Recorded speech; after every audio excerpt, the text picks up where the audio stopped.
My name is Diana, and recently something weird happened and changed my life. And the main reason for my nightmares is my best friend. The point is that he did something strange lately. It was so unusual that I still don't know how I should respond. Suddenly, without any notice, he just pulled down his trousers. And then he showed me everything. Actually, I'm pretty sure Ralph had his own reasons, but, well, we're very close, but not this close. Will you help me deal with this situation? So here's how everything happened.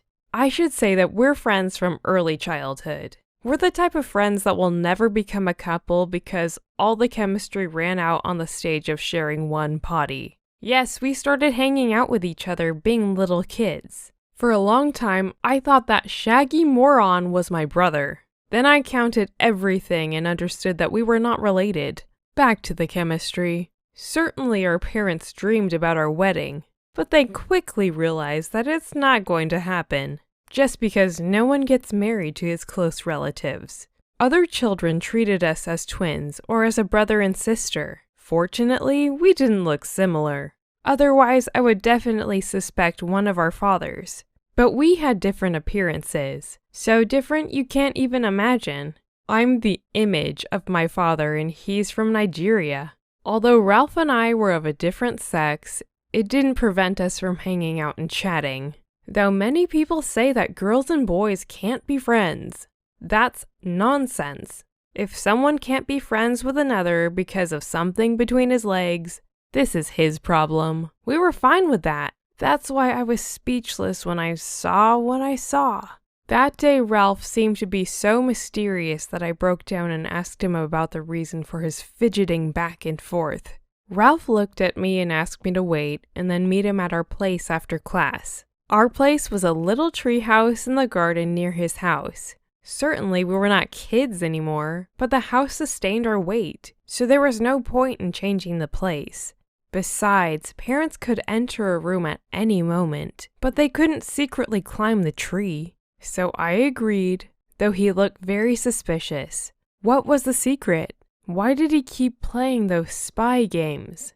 At the treehouse, Ralph kept fidgeting and kept silent. He didn't answer any of my questions. Also, he wasn't going to confess why we gathered there. It was until my best friend stood up and, with his cheeks blushing, started to slowly put down his pants. What would you think being in my shoes? Given us being teenagers and having no experience, well, I got confused and then decided to scream. Meanwhile, Ralph took off his pants and started to pull down his briefs. I went near the exit and asked him not to do anything crazy. He didn't want to answer my questions. That's okay. But why did he react so dramatically? I was just asking. Then all my thoughts just faded away and there were some inaudible exclamations like, ooh, eh. It appeared that Ralph was fidgeting for a reason. He had a big surprise for me and no, it was not the thing you just thought about. He had a ring there. You know, the one which is usually put into a nose. But it wasn't in a nose. Coming to my senses, I carefully, without sudden movements, asked why he's showing all that Hollywood. The numbness seemed contagious because Ralph murmured something inaudible, put his clothes on, and ran away. I stayed there thinking about the piercing and its meaning in that case. What did Ralph want to say? Was it some kind of hint that he doesn't want to be just friends anymore? Or he just wanted to brag? I felt confused. I don't know how I can ask Ralph about that. So I just followed him and remained silent like a moron. It looked like stalking. But honestly, how should one ask about that? I was out of ideas. I gave my girls a hint that a guy showed me his genitals. They laughed at me and said I was dumb. The boy for sure wanted to show me that he likes me. Maybe I am dumb. So I tried to recall all Ralph's actions which could be treated as a flirt. Like some touches, words, or gestures, which could be interpreted like, yeah, it really was rather ambiguous. And I found some. Subtly, I started thinking about Ralph as a boyfriend, and it looked not as bad as I thought it would be. At that moment, my wandering around him became totally weird. I wanted to show him that I'm okay with getting closer, but I didn't know how to tell him that. That's why I tried to give him a hint? Or wink? Well, who knows what I was doing. Now I'm even more confused than I was before. Everything mixed in my head, and there's some squeamishness. It was gross. And also understanding that I fell in love with my best friend. I don't know what I should do. Hello everyone, my name is Ralph, and I can't understand these girls at all. Why do even the best of them, like Diana, behave in such a weird and crazy way? My friends and parents like to joke that Diana used to be my best part. Yes, although she's a girl, she is very cool, and she always knows how to get out of trouble. Sometimes I even forget she's a girl. Maybe because other girls are so different, with their hairstyles, creepy skirts, and other stuff on their heads and in their heads. And Diana, she was my inside man. That's it. And she wouldn't struggle because of the broken nail right in the middle of the trip. I knew she was pretty. I noticed how other guys looked at her, but that has never bothered me. At the age of 14, I fell in love with my neighbor redhead, Witch. She had a bad temper. That was the moment when I finally realized Diana was more like a sister for me, or a reliable comrade. But that's it. I've always thought it was a mutual feeling. Then that awful piercing happened. It's the redhead's fault. We were dating and wanted to do something more serious. The redhead said that she loved me, but I knew she liked other types of guys. She liked cool guys with tattoos, piercings, and motorbikes, so I decided to match her taste. Well, I didn't have enough brains or money to make a worthwhile change. I couldn't change my style, but a place where one could get pierced was situated just behind the corner. The best of all was they didn't ask for ID, despite other prestigious salons. So I made it. I put the ring right in my, well, you guess what. I was told it is popular and cool nowadays. I couldn't imagine I wouldn't be able to walk after that. I just wanted Redhead to notice my efforts. But Redhead only laughed at me, said I was dumb, and left. She traded me for some adult guy in leather trousers, and I was left with a broken heart and a pierced... Well, I wish that was the worst. Unfortunately, that was only the beginning of my hard times. My poor genitals swelled up and looked rather bad, and there appeared signs of the pus. I couldn't walk decently. I couldn't even sit still, and it was too shameful to go to the hospital. So I thought about Diana. She's a girl, and they often have something pierced and definitely should know everything about it. I summoned her to our place to keep the secret and took my trousers off in front of her. Then I realized what exactly I was doing, and instead of explaining everything, I blushed and forgot how to talk. Diana ran away. God knows what she has thought about me. I really wanted to apologize because it was me who created the situation, but Diana started to terrify me. She followed me, made big eyes, and looked more like a mad owl than my best friend. And now, I don't know how to calm her down and recover everything. She keeps acting really weird, even creepy. If not for our old friendship, I would definitely think that she fell in love with me. But this is impossible. And it's also sad because I didn't want anything like that. Finally, I went to the hospital. There they called me an idiot and frightened me that the next time everything down there could just fall off. At least they took the ring off. I definitely don't regret that. To be honest, I'd better never find that box. Maybe it's not right, but at least I could sleep safely and don't think about what's going on in my parents' room. Maybe today everything is fine, and maybe my father is torturing my mother with those creepy hooks and whips again. My name's Karen, and it seems that I solved a creepy crime that was happening right in my own house. But now I don't know what to do with this information. Overall, everything began when someone high above while designing me, spilled the whole bag of curiosity right over my head. As a result, I got a long nose, big ears, and hands that stole everything they shouldn't. You can take this as my official autobiography. You've already guessed that I've always been curious. Always. Also, I like to gossip. I'm not that kind of a gossiper that hears something and then tries to spread the news. I'm a collector, so you can tell me any of your secrets. I like to gather them in my head and think them over from time to time. And if I don't get any, I start to languish, or, which is much worse, I'm trying to get some on my own. Sometimes it happens unintentionally. These secrets stick to my hands, ears, and eyes. That's why all my friends adore me. They can cry about any issue from quarrels with their parents to their first kisses. They feel better, and I get my boost of news. Although my teachers, neighbors, and other people who knew about my ability tried to be as far as possible from me. I've never revealed a secret about our chemistry and gym teachers who were dating, for example. By the way, they're both women. That's why this news felt so spicy for me. And please don't write in the comments that I've just exposed all of them. You don't know who I actually am, where I live and study. So the anonymity is saved. I could be your neighbor, or I can live half a world away. So I've never exposed anyone. I was saving little secrets and having joy. Once, I realized it was over. It was the end. The world around me ran out of secrets, and there were no new ones. Unbelievably, but such things also happen from time to time. That was the moment when I felt the real information hunger. I almost felt sick. Even the test answers, which I got to know beforehand, didn't help me. So I decided to walk around my house a little bit. I don't know why. I guess I was just that bored. At first, I didn't find anything worth my attention. My parents have always been transparent and pretty straightforward. They've never done anything forbidden. They even didn't have any stashes on the bookshelves. Well, that's what I thought. And my theory was proven right with my every step.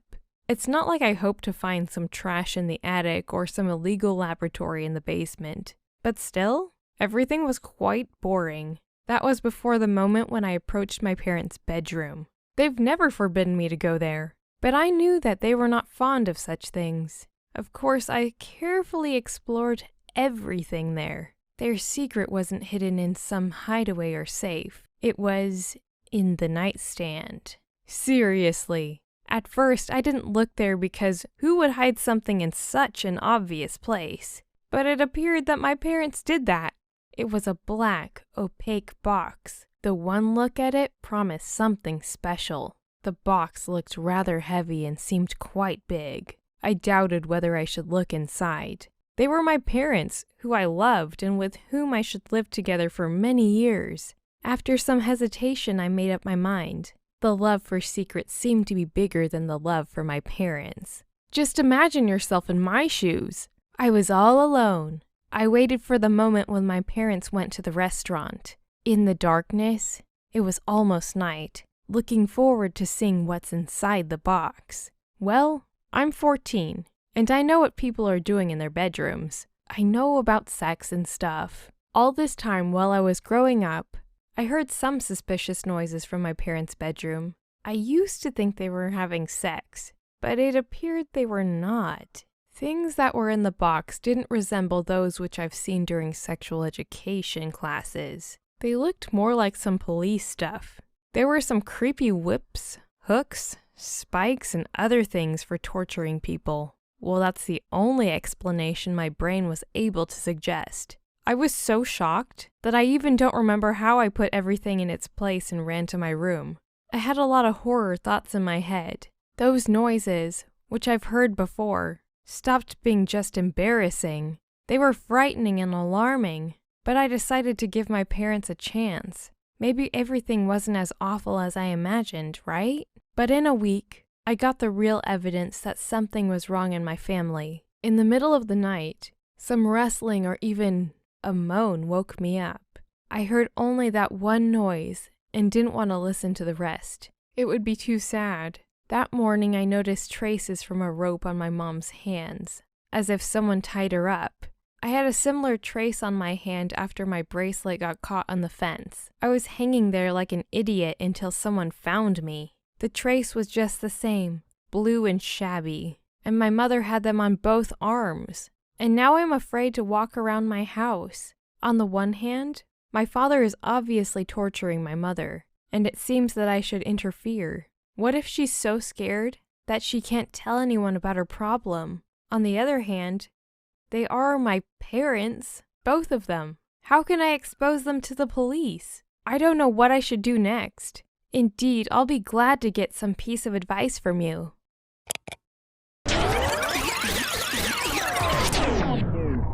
Hi there, my name is Tara, and I'm Karen's mother. And lately there feels like there's been a wedge that's been driving our little family apart. I need to first explain that my husband and I have never hidden anything from Karen. We have a parenting policy of sorts that says that we always answer her questions with age-appropriate answers, don't worry. When our Karen was little, she of course asked the age-old question of where do babies come from? And as I said, we answered with age-appropriate answers. I even showed her inside of the human body. Not literally, it was a picture. It was an anatomic replica of men and women. And I even brought her to her first gynecologist appointment. Anyway, that's why she didn't have any issues or difficulties when she had her first menstruation cycle. Karen knew what to do and that it was nothing to be ashamed of, that a period is a totally normal part of being a girl. It sucks, it's painful, yes, but there are steps that you can take to alleviate that. What I didn't tell her was all the extra stuff consenting adults can do in bed. I didn't think that was important for her to know yet, since she's only 12. Though apparently Karen had said that she heard about adult toys during her sexual education classes at school. The point is that my husband and I prefer a special kind of entertainment, but we've never thought that our daughter would find the box that we hold our entire arsenal in. We had hidden it away. We didn't hide it so much as we placed it out of sight. We figured hiding our stuff in plain sight would be better than hiding it away. You look for secret stuff in secret places, after all. But it appears that our daughter was curious enough to look there as well, and she's a very attentive young girl. We noticed that someone opened our box at once because it was slightly out of place and also the box lid was moved. But Karen didn't seem to be shocked, and she didn't ask any questions, so for the time being, we let it alone. Once, not long later, however, my husband and I crossed the line a bit, and I got rope burns on my wrists. I was sure no one would notice, but Karen saw the marks and drew the wrong conclusions. The way she looks at her father, it's like she's decided that he must be torturing or hitting me. I tried to talk to her carefully and explain everything, but she started to avoid me. My husband even thought to leave parenting books about adult stuff out, but she ignored them as well. Our house is like a minefield at the moment.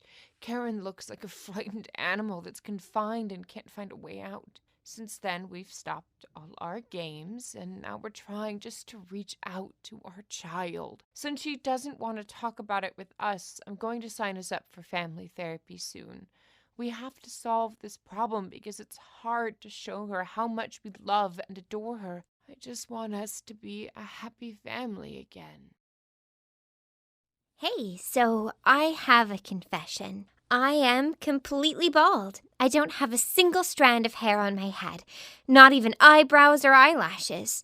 I never even have to shave my legs or any other part of my body anymore. But there is a lot of hair on me. It's thick and beautiful that you'd think many other women would be jealous. Hi, everyone. My name is Lexi. And like I said, I have beautiful, thick, luscious hair, but it only grows in one area. And as I said before, it's not my head. Everyone knows that a girl's chest is perhaps not the best place for her hair. Now, I wasn't born like this. Before I turned 15, everything was okay and normal with my body hair. I remember I used to want to go to the salon and get my hair thinned because it was just so thick. Although it is a beautiful raven black color. I got the hair color from my father. It was so black, and it was everywhere, even on my hands and on my back, and any time I had to shave or wax it off, I would just pray it would grow back less. But, as they say, be careful what you wish for. After I had turned 15, my body just decided that was it. I'm not really sure what it was that happened to me. I didn't have any weird disease or anything like that. It was just my hormones refused to work as they should. Something must have connected in my genes that was long dormant. My mother began to worry about me and took me to the doctor. The doctor said that I was fine and that I would live and there's nothing to be worried about. But I had to get some kind of treatment, so the doctors prescribed me pills that should have fixed my hormones and asked me to do tests in half a year. In any case, everything should be fixed soon, and I can come have a test later. The pills were mostly for the breakouts that I was having. For some reason, I was a really late bloomer and didn't have my menstruation cycle until I turned 15, and it was causing a lot of hormone imbalances that were irregular. After some time, I began to notice a significant reduction in the growth of my hair, and the number of hair was lowering not only on my head, but all over my body. If a person has super thick hair, their bathroom drain clogs in like a week. That's pretty standard, I'd say, but my hair was falling out so quickly that my dad had to unclog the drain every 3 days. Also, any hair that I shaved off stopped growing back. I used to have to shave my arms every other day just because I didn't feel comfortable with the way my body looked. After the pills, though, I had to do it every other week, and the amount of hair changed drastically. It grew almost unnoticeably and not everywhere like it did before. I was so stupid to enjoy the changes at the time. What I didn't understand was that wasn't the end of it. My hair kept falling out. My long, thick eyelashes almost disappeared, as well as the hair on my head. My eyebrows were also gone, and that was the moment when my mother panicked once again and took me back to the hospital. There were tests, checkups, and so on. The outcome disappointed me because everything happened due to my pills. They fixed the prescription, and I've got my menstruation cycle again. But they irreparably damaged my body, and now my body won't grow hair anymore. My doctors did prescribe me new pills, which should have helped, and of course I responsibly took those as well. I enjoyed the effect of a free permanent epilation, but not on my whole body. And then something crazy began to happen. I don't know how exactly the medicine is acting because I'm not an expert, but the second type of pills also worked, and my hair began to grow back. That is, the hair on my chest. And the hair on my head fell out completely. Just like after chemotherapy. All the hair, including my lashes and eyebrows, fell out completely. Even my baby hairs around my head disappeared. That's how I became a bald little girl with a thick head of hair on my chest. It grows from one armpit to the other and from my neck to my last rib. The quality of my hair is gorgeous, I have to admit. I could even do a TV commercial for like Olay or L'Oreal. It's cool that cosmetology is on that level now and that my family has money for that. I am grateful for that. And all of the unwelcome hair that I have, I remove with the help of a trimmer. So, I mean, it's not the worst thing that could have happened, I guess. It's just, you always worry about what other people will think. I'm just a kid, My doctors told me that I'm not allowed to remove any of my hair any other way except for trimming because of the treatment. They don't want any kind of cuts or abrasions in case I get infected or something goes wrong. They say I can shorten it a little bit for it to not stick around. That's why I don't go to the pool or do any sports anymore. Before all this happened, I used to swim all the time, and I even competed. It was really fun. But who would be glad to see that hairy sports girl with curls sticking out of her swimsuit? My parents are supporting me in any way that they can. My mother's trying to sue the doctor who prescribed me those pills in the first place. My treatment is quite expensive, and she wants those people who made a horrible mistake to compensate at least for part of it. Unfortunately, all my relationships at school were over. I broke up with my boyfriend almost immediately. I didn't want him to see me looking like that. Of course, I do have a couple of people that still love me and that hang around me, my best friends. We make jokes about it, and we've convinced people that I've made everything up. I even offered someone to pull my fake hair or look under my shirt. Fortunately, no one's dared to do that, but everyone believes me. Still, it's hard. All I can do now is wait and hope that the doctors help me this time, and that they won't break something else instead. After all of this, my life can finally begin. I don't know, maybe it's a little sad that wearing a tank top is a life goal, but it's the little things that you miss sometimes.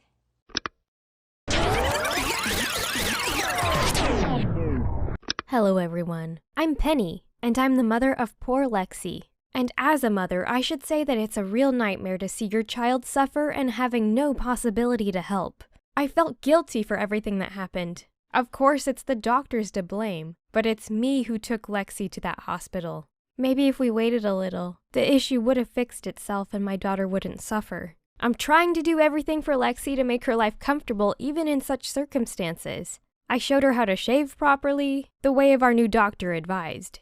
Also, I've bought an expensive trimmer for her not to hurt herself and feel comfortable. Every day we're choosing her outfit, wig, and makeup. We make everything to enhance her beauty and hide the absence of hair. I even signed up for special makeup lessons to learn how to draw eyebrows that look just like the real ones. We made fake lashes for Lexi and also bought about 20 different wigs for every occasion.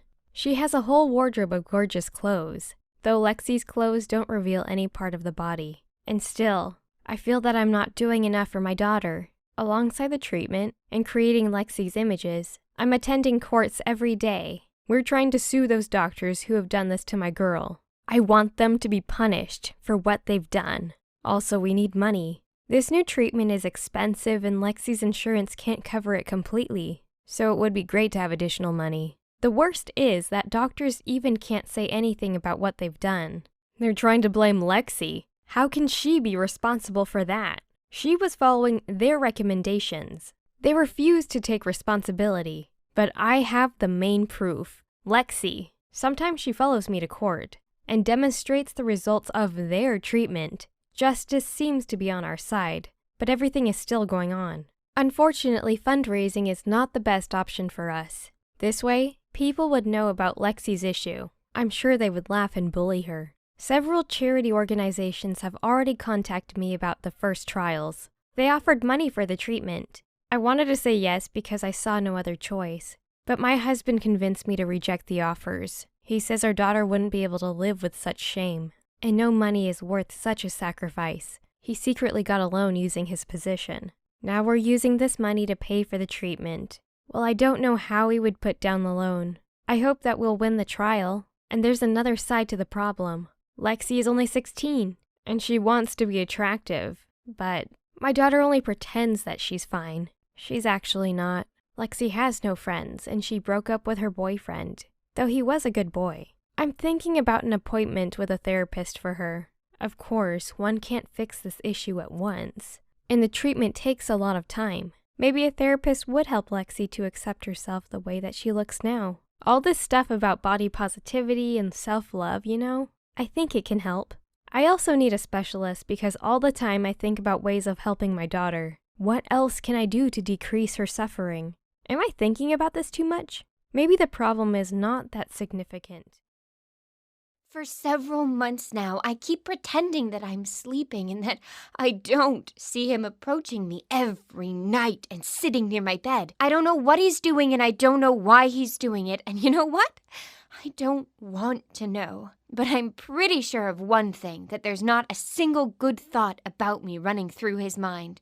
And the worst part of it all is that no one believes me. Hi, my name is Natalie, and my story is pretty crazy. The point is that my stepfather has something wicked on his mind, and it's about me. My mother says that I'm just making things up. Relatives, friends, the people who are closest to me claim that it's not possible because my stepfather's such a cool and swell guy. I'm safe now, but I'm so afraid to go back home. What if Steve is there waiting for me somewhere and... In fact, I couldn't believe it myself for a long time. I thought that everything I was seeing was in my dream or just my imagination, night terrors. I've known Stephen since my early childhood. I treated him as my own father. He raised me like his own daughter. It's not possible for a person like that, who calmed me down after I crashed my bike and skinned my knee, who read me fairy tales to help me sleep, to become a monster all of the sudden. Right? Everything was once so wonderful. I used to call him Dad before I turned 17, and I meant it. He was my father, even if it wasn't biological. He was almost as important to me as my own mother. It was Stephen who would drive me to school, even though it was so far away from our house. He also signed me up for different classes and extracurricular activities when I was a kid. He helped me explore my interests. He even helped me choose an outfit for a school dance one time. My mother is always busy. She has her own business and rarely can stay home for very long. Even though my stepfather is the breadwinner in the family, he still supports her pursuing her dreams, and I always admired that about him. And even though he worked just as hard as anyone else, he always made time for me. And I think I now know why. Once, I woke up in the middle of the night because I was really thirsty. I suddenly saw something weird. Something had moved. Somebody was in my room. I was so scared that I screamed, but Stephen said he just wanted to say goodnight, and that's why he entered. It was strange, but, not unbelievable.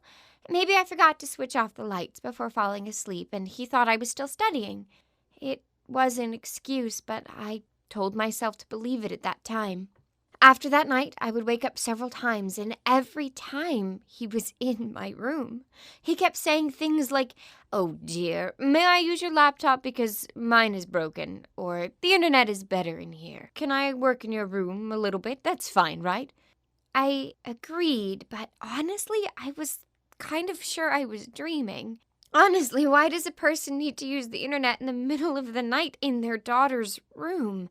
And what could be wrong with the laptop that was working perfectly fine several hours ago? I was so exhausted, and none of it was adding up, so I figured it had to have been a dream. And then I stopped sleeping well at all. I was scared. I would nap in my bed and keep waking up because someone was looking at me, staring at me, observing me. Can you even imagine what that feels like, to fall asleep being watched? And every time I would see my stepfather, I asked him, "Please don't bother me because I can't sleep well or study the next day," but he kept ignoring my requests. He didn't even deny his presence in my room. He didn't say I was making everything up. He said he needed this, but what did he need and why did he need it? I was afraid to ask, and I was even more afraid to hear the answer. It was at that moment I began to understand that all of his words about my beauty, that I resembled my mother in her young age, were not just normal compliments an adult gives to his kid. What if he was flirting with me? What if he had some dirty intentions even when I was a kid and was just buttering me up all this time to serve me on a platter? So, basically, I wasn't sleeping well because of my fears, and when I went to my mother, she said that she had no time for my delusional fantasy. She wouldn't believe me. But more than that, she scolded me, saying I was ungrateful because I was blaming my stepfather, though he did so much for me. He raised me, helped me, took care of me. How dare I talk to him in such a way? Her words cut so deep. They meant that my mother wouldn't believe me and wouldn't help me. I tried to talk to my friends about the situation, but they also decided that I was clearly insane. One of them even assumed that I had some Freudian issues. I had read about them afterward. It's awful. All of the stuff he said is just nonsense. Anyway, she also suggested that I should find a boyfriend as soon as possible because I was clearly craving attention. I didn't receive any help from anyone, so I ran away. I thought that's all I could do. At school, I said that I wanted to spend my last year in the dorms because of my bad grades.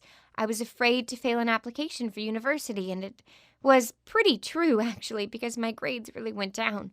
The school administration met my wish, thankfully. For now, I'm living at the school dorm and kept saying that it's because of my grades. Also, I'm trying to go home as little as possible, and I never spend nights there. What if Stephen decides it's his last chance to do something to me? I'm safe now, but I still can't recover from that terrible feeling. I want to forget everything, just like a bad dream. But anyway, I have to keep talking to this person whether I want to or not. At least I'm not afraid to sleep anymore. My name is Steven, and I'm Natalie's stepfather. I don't know what exactly her mother and I did wrong, but Natalie's behavior became just insane.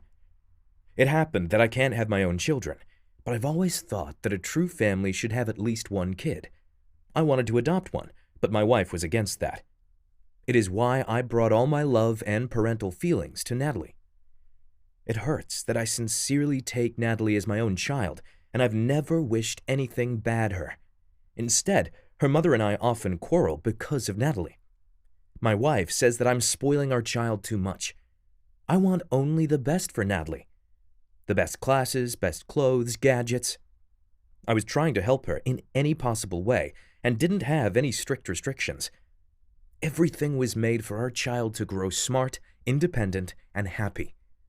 And now I want to tell you why our family is almost ruined. Internet. For real. The point is that I started working remotely. My work is related to finances and some speculations, but it's not very interesting for you. The main thing is that I began to work from home. We're living in the upstate.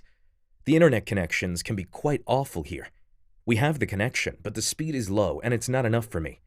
That's why during the daytime, I'm switching one room for the other in order to find the place where the speed would be the best. As soon as I started to work from home, I asked the service workers to fix the issue. Unfortunately, the year passed and nothing really changed. My wife even suggested swapping some rooms, but such replacement would cost a lot of money, and it wouldn't help much. That's why I was trying to find another way. Often, I use the internet even at night hours, sometimes till 3 a.m. or even later. And the best connection is in Natalie's room. I don't know why it's like that. I wasn't pleased when I got to know that because I didn't want to wake Natalie up all the time. Then it happened. The awful gaps in Natalie's upbringing began to show. The things that she has made up shocked me so much that my hands are still shaking a bit. Why did she decide that I've planned something so dirty? I think that I've never given reasons for such thoughts. Maybe I really spoiled her too much. I tried to do everything for my daughter to be confident. I even read some books, and they taught me that girls should know she's beautiful, smart, and wonderful. That's why I gave her lots of compliments. By the way, I also worshipped my wife, because girls are girls no matter how old they are. So I don't know why Natalie thought what she thought. I just did my work in her room. The other question is, why didn't she notice the laptop in my hands? Now, after Natalie moved out, we did some alterations, and her room is my office at the moment. Her new room, all green, just as she likes, is downstairs. I hope Natalie would come back and this nightmare will be over. Hi there, listeners. My name is Grace, and do you want to hear a secret? I have radioactive blood. I'm not sure how this all happened, but I hope at the very least I get to become a superhero through it. Anyway, all the doctors from our city and even from other cities are trying to save my life. I'm not trying to stop them because I feel really sick all the time, but I'm not really sure how they can help me. It's a weird mutation, I've been told, and no one knows what kind of abilities I might get after. You know what I'd really want? I'd want to be able to fly. Just imagine how cool it would be to be able to reach some place using your own wings or your own propeller. It would be really cool to walk through walls and be really agile. I kind of just want it all. I hope my dreams will come true. Everything began in a normal way, I guess. As peaceful as life could be if you were an orphan. My parents died, hence why I'm an orphan, and I ended up living in my relative's house. My aunt and her family lived there, and in the beginning, I was scared that they wouldn't accept me as part of their family, but I soon saw that they were happy to have me. My aunt is the best person in the world. She used to calm me down during long, hard nights, and she took care of me, trying to give me everything that I needed and things that I wanted. My uncle is also good, but he doesn't spend as much time home.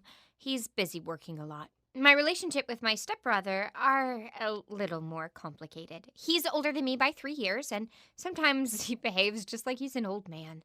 Most of the time, he just ignores me, but I'm okay with that. We don't really have a lot in common anyway.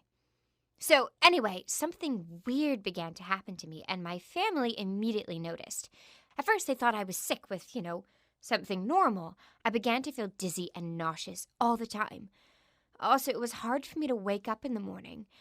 That's why I used to walk around the house like a zombie, and I was losing consciousness frighteningly often. My aunt gave me different kinds of medication, but nothing was helping. And then we had a conversation about boys and the birds and the bees because our school nurse suspected I was pregnant. I didn't think that was possible, but I agreed to visit a gynecologist. But, honestly, I confessed I haven't even kissed anyone before. Anyway, that was the moment when my endless hospital visits began. My aunt decided that it wasn't okay for a teen girl to feel like that, and something was seriously wrong. I hate being in a hospital. All those shots, tests, checkups, cold stethoscopes, ugh. Unfortunately, I began to feel even worse because other symptoms started to show up. My hair began to fall out, and my skin was peeling off, and rashes were appearing all over my body. I don't even really know how to describe the sensations properly. I never complained about my teeth. They were fine, but their state also started to bother me. My teeth were falling out, were becoming weaker, and they hurt. My gums swelled up and were bleeding. I couldn't even eat normally. The nausea also didn't help that particular issue very much. No one was able to understand what was going on at first, and then some test results came, and there were signs of radiation. It looked as if my blood had suddenly become radioactive and started to kill me from the inside. The doctors decided to do a blood transfusion, and since that very moment, my every waking morning has been starting from lying on the hospital couch and transfusion. At least I was lucky enough to have some money left over from my parents, and my aunt didn't have to spend her resources for my medical treatment. Well, at the very least, I can start pretending about what it would be like to be a superhero. It's one of the only things that honestly keeps me sane with all these tests and needles and tubes. My best friend Jessica says that maybe somebody's out to get me and that I should call the police, but she doesn't really understand anything. Anyway, I know it's all just fantasies, but, when you live like this every day, it's not bad to have hope in something, right? My name is Jessica, and I'm the best and the only Grace's friend. And for half the year, I've been convincing her to talk to the police. The point is that my friend is being poisoned. I don't know how and with what medication exactly, but I'm sure. Because of Grace's money, of course. Her heritage money, which she got from her parents. Unfortunately, my dear friend refuses to see obvious things. Grace was about 12 when her parents died. She has a guardian, just like any other orphan juvenile. Grace was lucky enough because she had a close relative, her mom's sister, who agreed to take Grace under her guardianship. So my dear friend escaped orphanage life. We got acquainted after she moved to our neighborhood. I can't say anything about Grace's life in her aunt's family. She looked fine and didn't complain about anything. Grace studied well, having her own laptop and smartphone. But the thing is, I'm not sure how to explain properly what has happened. I also was 12, but I didn't notice a lot of things, even being at Grace's house, though I saw that no one really cared about Grace in that family. They were not very happy to have her in there. Well, everything looked decent and nice. Grace's aunt was smiling, her uncle asked about school news, and her older brother just ignored our existence just like any other senior would do. But I felt that they were not very interested in Grace's life indeed. I tried to talk about it, but Grace was sure that life's good.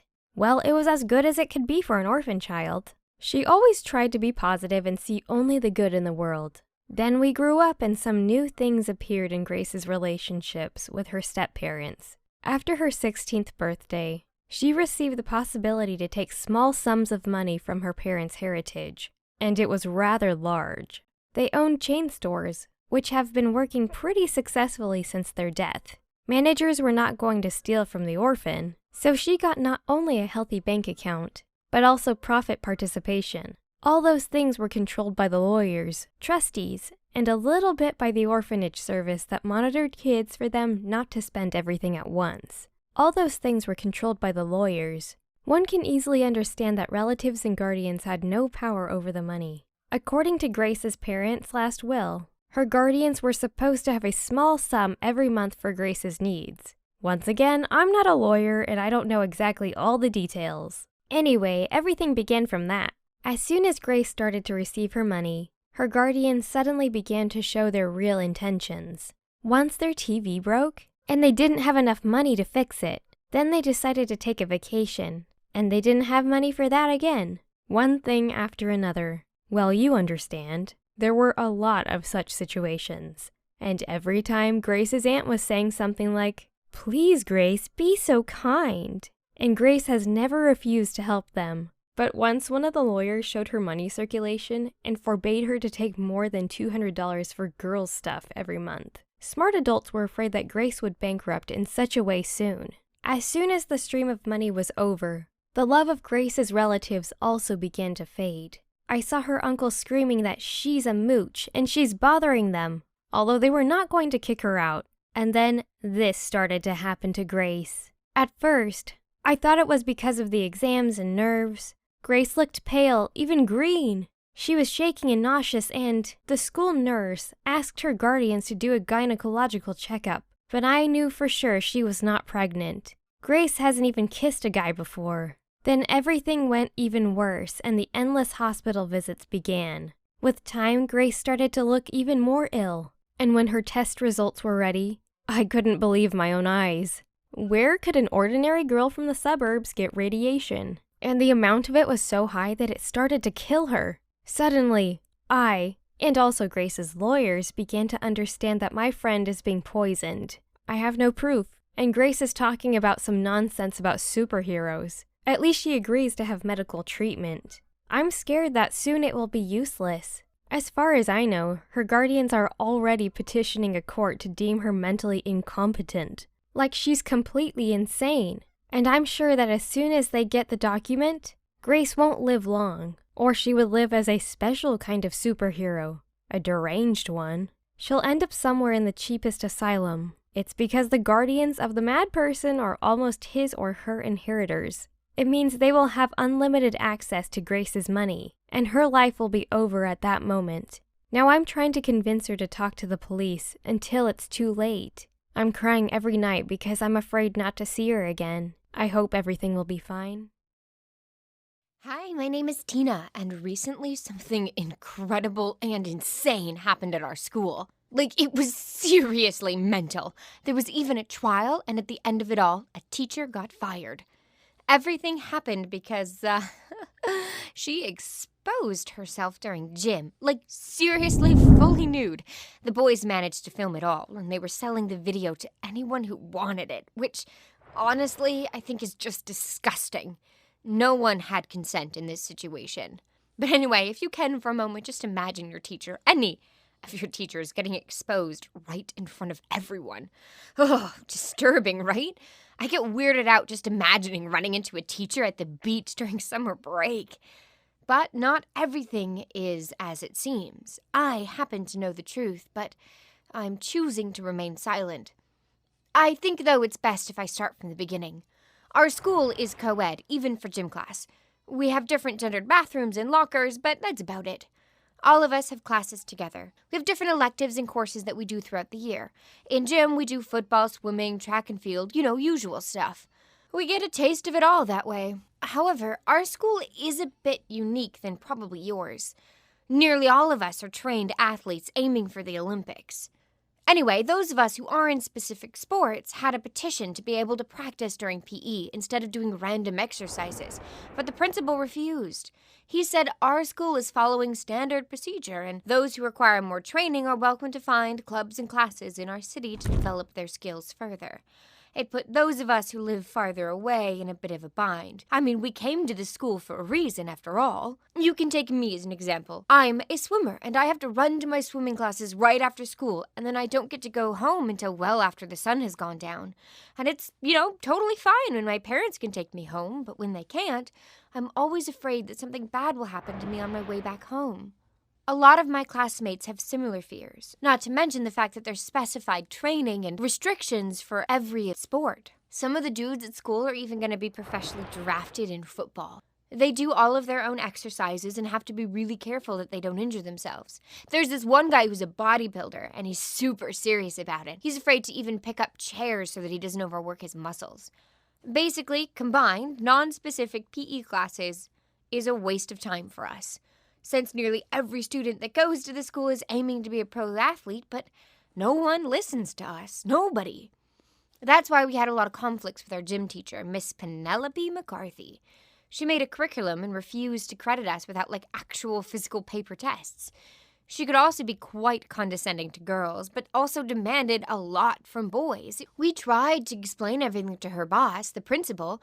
We showed the coach's plans. Some of our parents even had a conversation with her in the principal's office, but it was all in vain. She talked about standards and other schools' rankings, and she kept repeating that school and out-of-school activities are different things. If you want to have good grades at school, you should correspond to school values. That was her argument.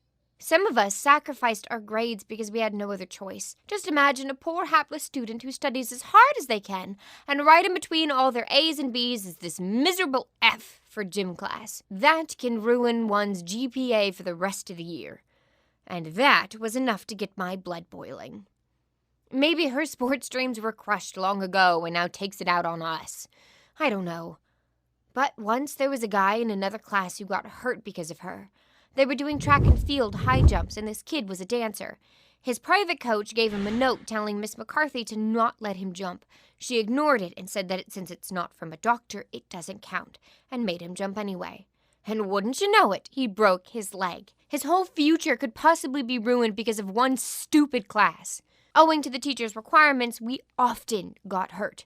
And we also got low grades because of her. So it wasn't a surprise that her students hated her. It wasn't a surprise either when they decided to get revenge.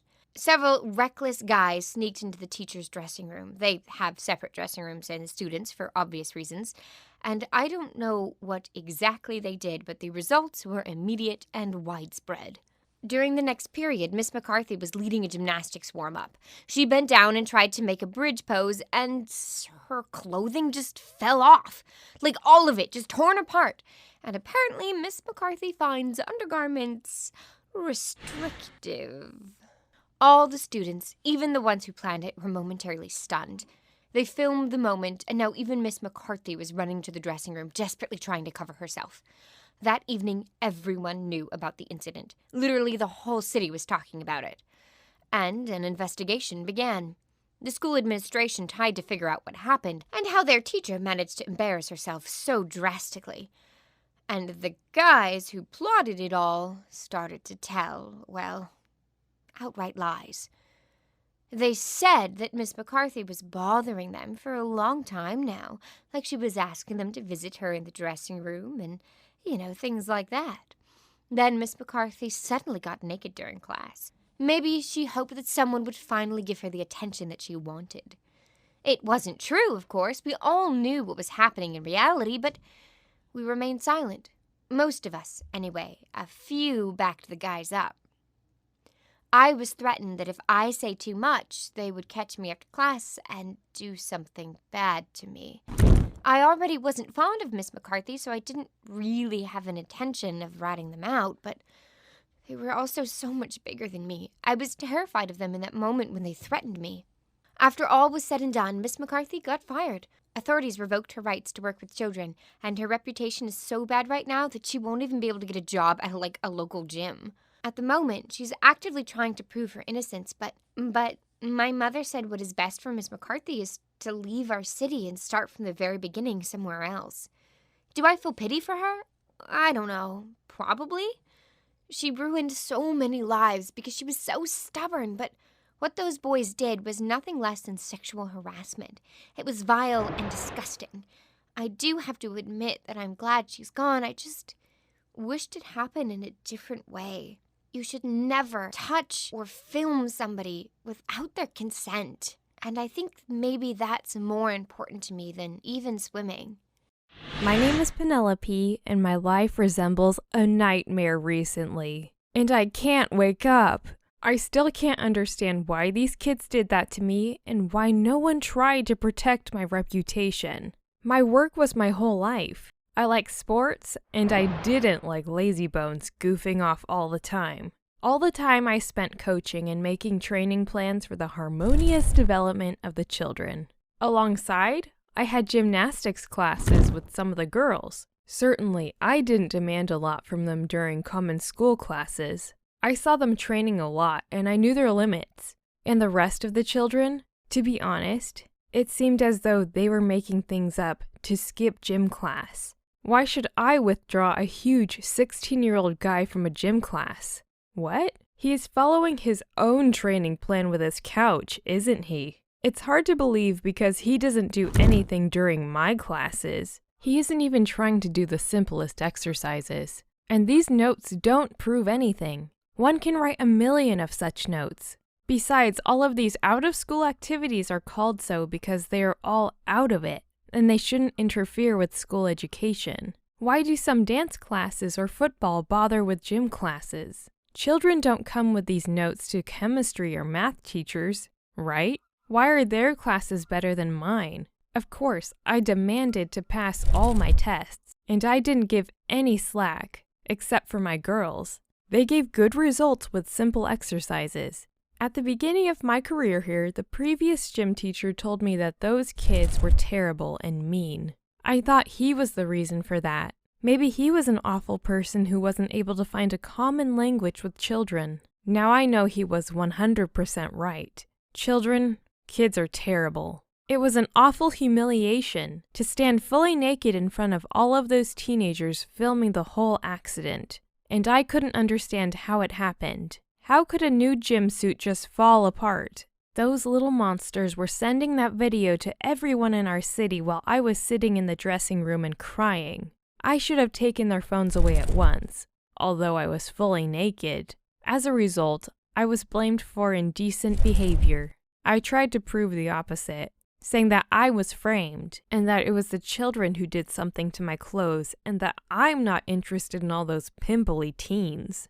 But, just like in all the similar cases, the school administration believed those little monsters. I was suspended from classes, and then they forbade me to work with children at all. I tried to appeal to the courts. I walked there as often as I could. I tried to find the witnesses, but all the kids remained silent. Even my own pupils kept saying that it was my fault, and I got naked in front of them on purpose. That hurt me the most. I gave those kids so much, and I got nothing in return.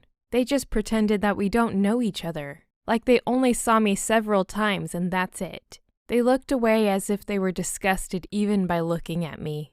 Now I'm preparing to move to another state. I have no other choice than to move as far as I can. I don't know what I'll be doing there because I'm not allowed to work with children anymore, but I'm strong enough to figure things out. I hope those kids would have what they deserve for everything they've done to me. Write in the comments your opinion on this story and the characters. Like the video, share it, and don't forget to subscribe so that you don't miss the next ones.